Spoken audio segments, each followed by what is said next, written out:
আসসালামু আলাইকুম এভরিওয়ান, আশা করি ভালো আছেন। আলহামদুলিল্লাহ আমরাও ভালো আছি। তো অবশেষে মেট্রোতে ঘুরে আসলাম। তো চিন্তা করলাম একটা ভিডিও বানাই, সবাই তো ভিডিও দেয়, আমরাও একটা ভিডিও বানানোর চেষ্টা করলাম।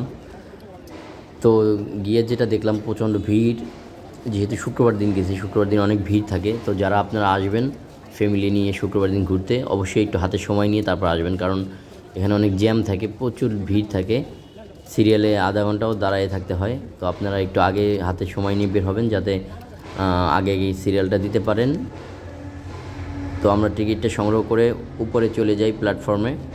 তো আমরা এখানে আমাদের ট্রেনের জন্য অপেক্ষা করি। আমাদের গন্তব্য ছিল মতিঝিল টু মিরপুর 10। তো মিরপুর 10-এ চলে যাই, মিরপুর 10 থেকে আবার রাতে ব্যাক করি। তো মোটামুটি জার্নিটা ভালোই ছিল।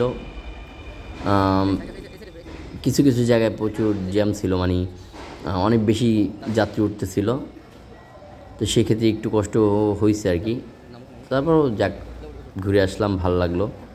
আর আমাদের বগিটা মোটামুটি ফাঁকাই ছিল, অন্যান্য বগিতে প্রচণ্ড ভিড় ছিল, মানে দাঁড়ানোর জায়গা ছিল না।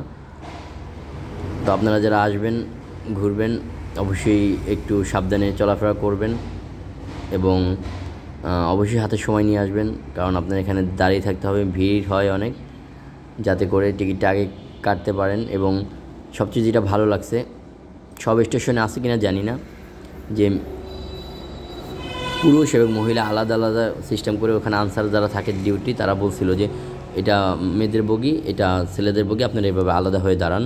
তো এই জিনিসটা খুব ভালো লাগছে, যাতে করে ধাক্কাধাক্কি না হয়। তো ধন্যবাদ সবাইকে, আসসালামু আলাইকুম।